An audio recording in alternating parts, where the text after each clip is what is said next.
Good morning, good afternoon, and good evening, guys. Celtic Warband here, and forget what I said in the last video about me not having the finals out for you today.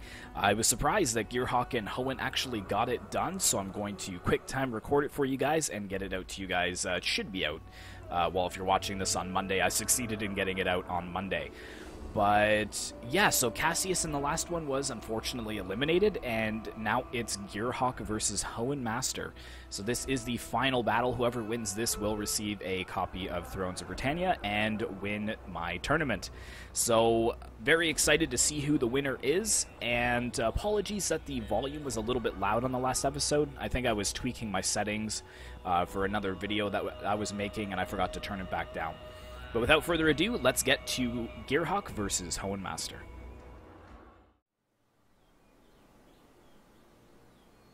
Alright guys, welcome to the first battle of the finals. This is GEARHAWK versus HOENN Master, and we're looking at GEARHAWK's army first. He is playing as the Kingdom of Sicily, and he's brought 4 units of Ballistariae in the front lines, late period Ballistariae. And then he has 4 units of high-period Spadaccini and 2 late-period Spadaccini, so totaling 6 units of infantry. He has 3 units of Condottieri, Tier 3 heavy shock cavalry. He's got 4 units of Tier 3 Piscieri, which is the medium pike infantry. We've got the King of Sicily over here. He's just readjusting. Don't know exactly where he is in the mix, but I'm sure we will see him on the battlefield very soon. And then on the flanks, once again, GEARHAWK is bringing 2 units of the Almaguer Marines. So again, to help out the cavalry on the flanks. But this is the most amount of money you were allowed to bring in the tournament in the finals, so you're going to see a lot of Tier 3 units. Coming over to HOENN Master's side, he is playing as the Latin Empire, and he's bringing the foot Turco poles for his archers here. Tier 3 medium bow infantry, so it's going to be the foot Turco poles versus the Ballistariae. And then for his main infantry line, he's got Sword Milice of the late period. I believe he's brought 4 or 5 units of late period.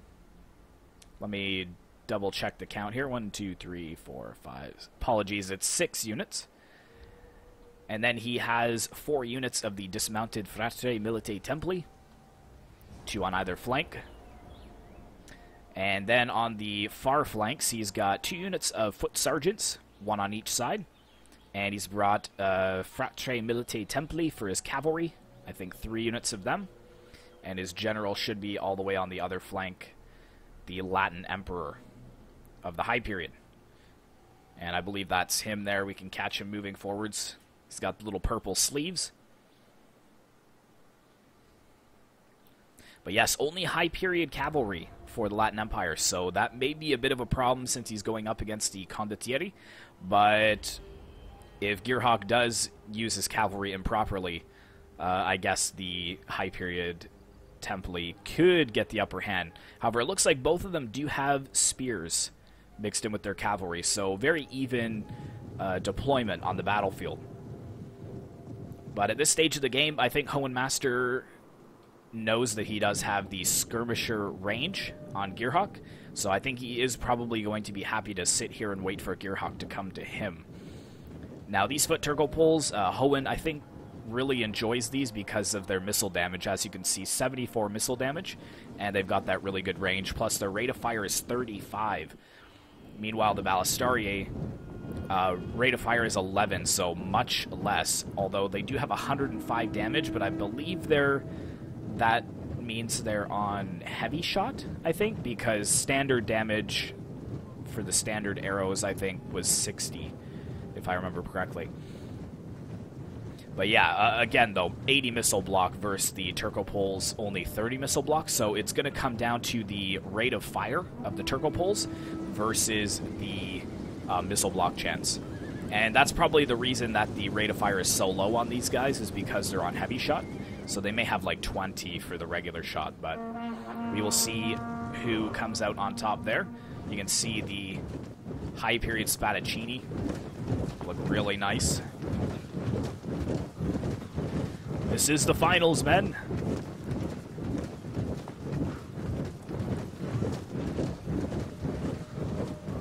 We got the spears there on the side. We got the cavalry. You can see just in the distance the Latin Empire's cavalry.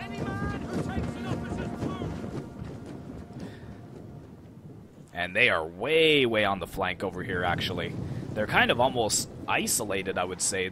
That's quite a far distance from the actual main line. Same over here as well. The general way, way out on the flanks. I think that HOENN is really trusting in his line of sword milice to hold long enough so that he can get an envelopment on GEARHAWK, but it doesn't look like GEARHAWK's too concerned at this point. He does have one of his units on the flank, but he's holding firm. He's not readjusting his formation at all. So I think he is ready to kind of just move forwards and get into range with those Balistarii, because the foot Turco poles now have moved back quite a distance from the line, and that's allowing the crossbows to get into range without being fired upon by the Turco poles. And these Frate Milite Templi are a juicy target for archers. Now, they do have 60 missile block, which isn't bad, but they don't have any kind of shield wall or anything because they don't carry shields, so they can be picked apart quite easily if HOENN's not careful. And yeah, just as I say that, it's almost like I know what they're thinking. He's moving them back, and he's moving his foot Turco poles forwards. This flank has moved a little bit closer now, which is good. Can just lower the stats bar there so we can see what's going on. Alright, so it looks like we do have the Balistarii firing into the sword milice, and yes, they must be on missile shot, because with them in shield wall, they've got a 77 missile block, but they've already lost 15 men. So I don't think HOENN being able to sit here is going to last for too long. We've got the foot Turco poles firing back. Not sure what they're focusing on. Looks like the Balistarii are still full health. I'm not sure if he's trying to fire on the Spadaccini, but that is absolutely useless. We saw from the last battle with them in shield wall, they have 105 missile block. So it's really not helpful to fire into them. You're just going to waste your ammo. Oh, sorry, but I forgot to show you guys the man count. 2690 for GEARHAWK and 2610 for HOENN. But yeah, looks like the Balistarii, just with the volleys that they're getting off on the sword milice in shield wall, they're still doing a fair amount of damage. Oh man, yeah, and the Turco pole's getting shot to bits as well. Watching the flanks very closely, doesn't look like much is going on. The Condottieri are being focused down by the foot Turco poles, which is a smart move there. He's got to be careful with this, though. Yeah, there we go. Pulling them back just a little bit, but now they're susceptible to being shot from behind. Oh, yes. Yeah, losing about 15 men in that volley. Against Balistarii, it's just really difficult. And the Pamizambrutsitsen as well. But yeah, GEARHAWK taking some heavy casualties on his unit of cavalry, so it looks like HOENN is trying to get rid of the cavalry advantage. The general getting a little bit far away from his spears here. We do have 2 units of cavalry from GEARHAWK ready to attack the general, and he could possibly zone out the unit of Templi with this unit of Almogaver Marines. But it looks like HOENN realizes that he's losing men needlessly, so he is going to charge the lines of the Spadaccini, which is going to be a very difficult task. And as soon as that happens, you can see that the pikemen begin to move forwards to lend a hand. But to be honest, I don't think the Spadaccini will need it. This is late period sword milice, but the Spadaccini and shield wall almost mitigates the fact that they're only tier 2. However, moving the pikemen into melee like this is a good way to cover them from missile fire, because now the foot Turco poles will be obstructed. And good on HOENN here, he actually caught the unit of Almogaver Marines in melee, so that prohibits them from supporting this flank and helping the cavalry out. And it looks like we've got foot sergeants of the early period and spear wall moving in.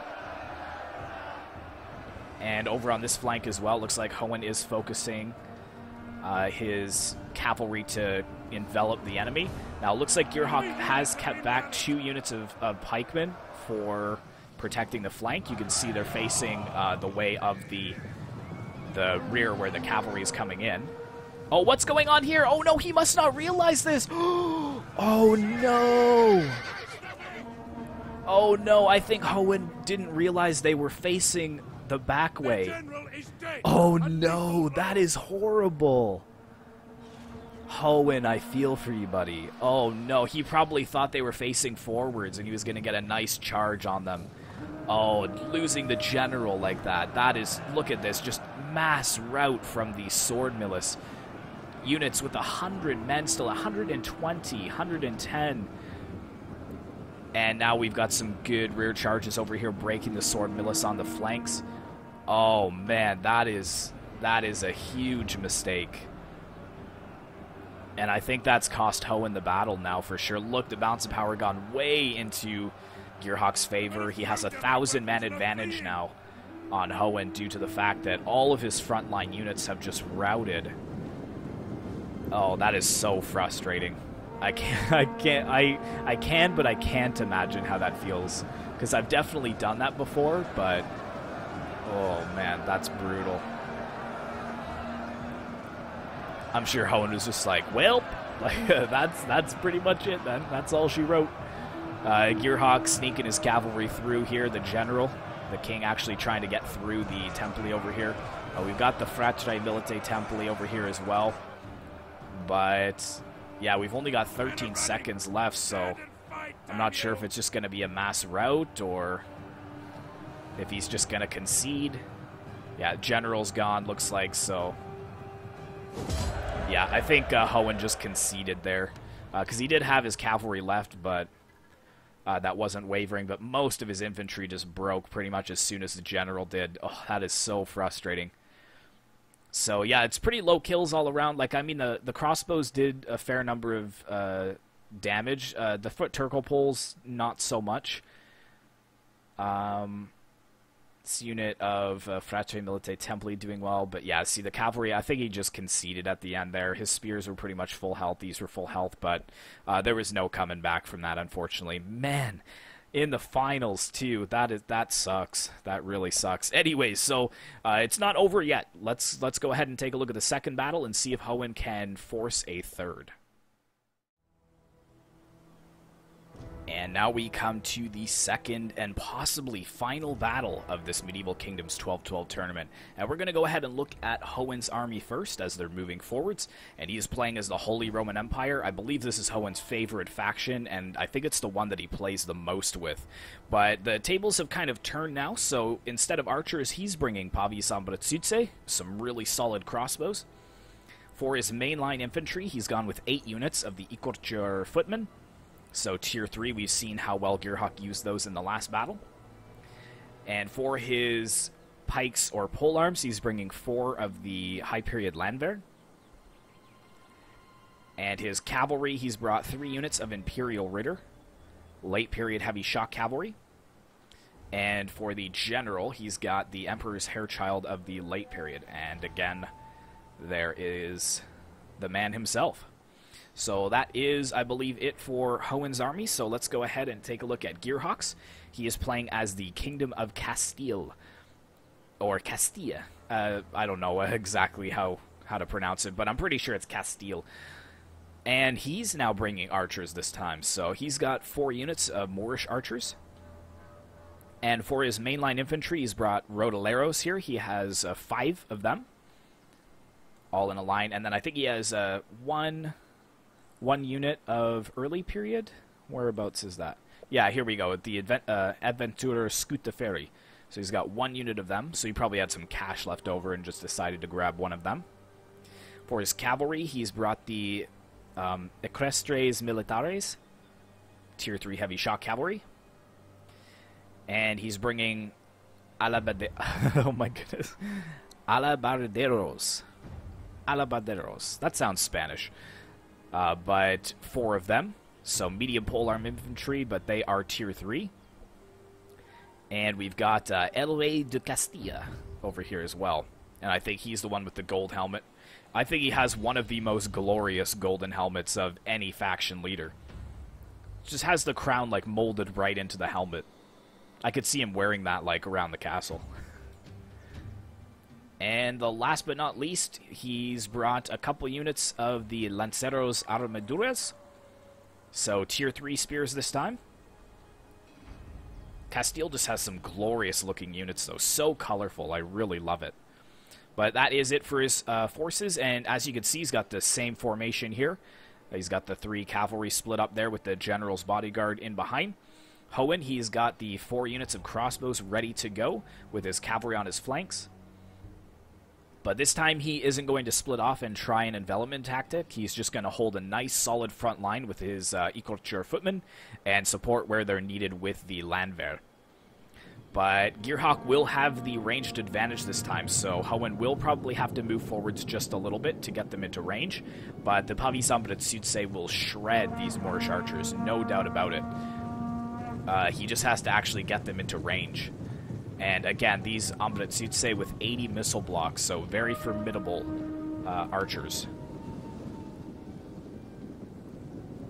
Now, it looks like they're all kind of sliding over to one side, so it looks like he is going to try and focus one at a time, which is quite smart, actually. It's usually the tactic that I go for as well. I find that focusing all of your efforts on one unit of crossbows does a lot more damage than trying to 1v1 them with one unit to one unit. But look at that, all 4 of them trying to, like 2 volleys from all 4 units of archers. They haven't taken 1 casualty yet. And HOENN is just going to move forwards 2 of them. But this is the time where the Equestres Militares are going to move forwards and try to get rid of them. But you can see that HOENN is just withdrawing 2 of them while still firing on them with 2. But now this is a little bit of a problem. He's going to pull them out too late. And the cavalry does get a nice hit into them. Looks like the other 2 did manage to escape just in time. But now the cavalry is engaged, and these 2 units are ready to fire again, so he's going to have to try and get that cavalry out very quickly. But I'm sure they'll get probably 1 more volley. Oh, it looks like he tried to pursue with a unit of equal footmen, but now they're out of formation, and their morale is dropping due to being attacked in the rear. So a little bit of an annoyance there by GEARHAWK, but I don't think they... Well, they got 85 kills, so that's pretty solid for that cavalry unit. And it seriously weakened the center of HOENN's forces. His main line here going to be held by... Oh, actually, it looks like they may break even, which is a big problem. The Pavis crossbows in melee now as well, but this unit only has 1 man fighting, and it managed to break that unit of equal footmen. I think that they will return unless they continue to be fired upon by the Moorish archers. But I think the Pavis crossbowmen, or sorry, the equal footmen will be able to return, but that does kind of weaken the center of the main line for the Holy Roman Empire.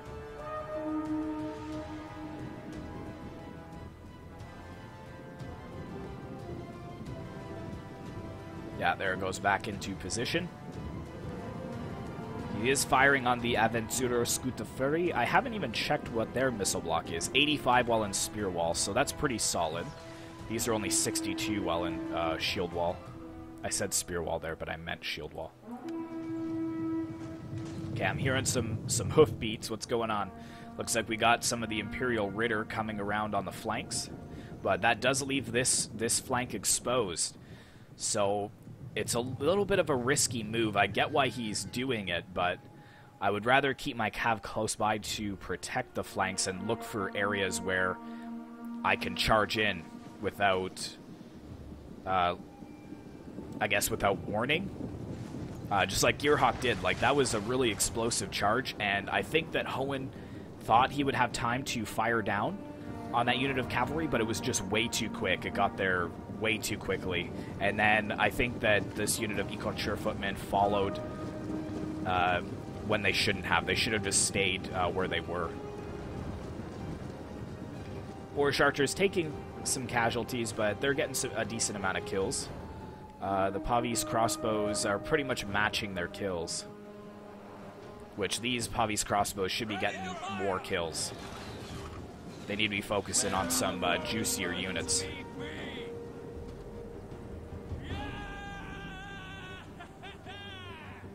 They're all dead.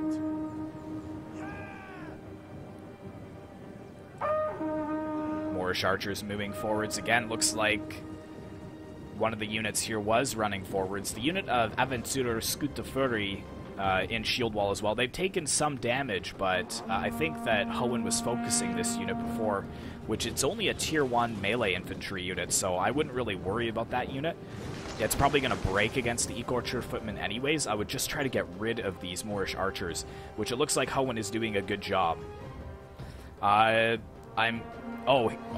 yeah, the Moorish archers are actually focusing the Landwehr, and I was wondering why he was pulling them so far back, because it's going to take them a long time to reinforce, but it's because of the range of the Moorish archers actually getting some good kills. The Landwehr have a pretty garbage missile block. Yeah, 20. It's virtually not even there.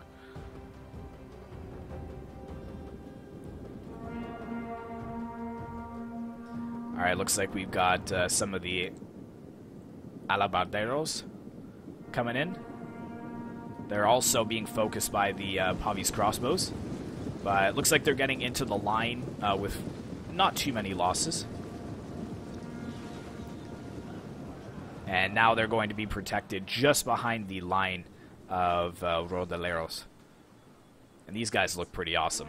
So look at this, they're just kind of staring at each other. Oh no, I'm sorry guys, I saw a unit of cav moving forwards here and I was wondering what was going on. So yes, it looks like the Equestre Militare have moved in against the Imperial Ritter, and HOENN doesn't realize it, or he's just keeping his general out of there on purpose. But we've got 2 units of archers, another unit of alabarderos coming. We've got the Lancero Armaduras. So this unit of cav is pretty much dead. And it looks like the alabarderos are going to be focusing more on the flank over here. Over on this side, nothing much is happening. But the main line has engaged, and that unit just broke immediately. So there is a hole in HOENN's line, which is a big problem. He's gonna. I'm wondering if GEARHAWK is going to move this unit of Rodeleros forwards. Yes, he is. He sees this hole in the line, and he's going to exploit it. But it looks like HOENN is doing a tactical retreat, actually, or this may have been a misclick. I'm not sure why these 2 units have moved away like that. It's possible he's trying to stay away from the alabarderos, the halberds, because they're just shredding his infantry. But now that's allowed his Pavis crossbows to get caught in melee. The Landwehr are quickly trying to move into melee as well. But now we've got the Emperor's Hairchild moving back. He just missed the Rodeleros there. And now he's engaged Hervé de Castille in melee. I'm not sure which one is going to win that engagement. Probably El Rey will, because he's tier 3 heavy shock cavalry. But now we've got the Equarcher footmen trying to lend some aid to this cavalry unit over here. But it's not looking too good. Over on this flank, again, the cavalry trying to get around the flank, but they're being targeted by the Moorish archers. And this has left his HOENN's flank completely open for the Lanceros Armaduras to flank around with the Moorish archers. And I just think HOENN doesn't have enough infantry. But okay, it looks like he is punching through in the center here. The tier 1 swordsmen broken, and the alabarderos have broken. So the Landwehr, they're kind of coming to the rescue, and now we've got more infantry flooding through this gap to hopefully flank around this unit of halberds, and it looks like they are shaken, which is excellent. But, okay, so there goes the Holy Roman Empire general. Again, El Rey de Castille won that battle, I think with the help of the Moorish archers, and that's going to seriously affect the morale. Yep, there goes the Equarcher footmen breaking. This unit of cav is broken, so that pretty much frees up this cavalry unit to go after the crossbows. So I think it is a victory for GEARHAWK here. These 2 units of crossbowmen are quickly trying to get over there. These 2 units of crossbows are pretty much dead, though. HOENN, well done. He is moving 1 unit to stop the cavalry, a depleted unit. And then he's going to try and form up with this unit of Pavis crossbows. But it looks like GEARHAWK is trying to just push through that and get into melee with the 2nd unit. And the 1st unit broke almost instantly. This unit is in square formation, but because they're high period, that's pretty much useless because these Moorish archers are just going to annihilate it. Yes, oh my goodness. Just a slaughter. No mercy. No mercy. Yeah, high period units in square, that's pretty much a death sentence for them. Over here, the Landwehr doing well against the Alabarderos. I feel like the Landwehr actually did better than the Tier 3 polearms did. Over here, the units are bravely holding, but all of them are wavering now. So pretty much it's just left to the crossbows. So unfortunately, HOENN, he did such a good job making it all the way to the finals, but it looks like GEARHAWK is going to take the tournament. And yeah, a lot of wavering going on. Close victory. So let's see here. So yeah, the Alabarderos, 2 of them getting over 100 kills. I guess it was just this unit maybe that was doing so well. 186 kills. The Ikorcher footman line did not perform as well as it should have. Crossbows pretty solid though, but the cavalry, that's a lot of money that just didn't work out. They didn't make enough kills towards their price, because I think they're 1,100 or something like that. Looks like the militaris over here doing really well, 134 and 120 kills. The Moorish archers just causing a lot of problems. And El Rey de Castille getting 52 kills. And it's pretty evenly matched with the Rodaleros, the Ikorcher footmen, but as far as kills go. But I think the kills were just made up by other units on the battlefield. So that is it for the tournament, guys. I really thank all of you for following the tournament all the way through to its completion. I hope it was enjoyable for you. There were some good times and some bad times through the tournament. Some rules that I may have to alter for future tournaments, but this is only the second tournament I've ever run, and it did go smoothly as far as 16 players goes. So at 2,500 subs, I may consider doing another tournament. I don't know. It just depends on how much time I'm going to have. But GEARHAWK is the winner, so I will be sending him a code for Thrones of Britannia very shortly. So thanks very much for watching, guys. Hopefully you did enjoy. Be sure to like, comment, and subscribe if you'd like to see more content like this in the future. And as always, I will see you in the next one.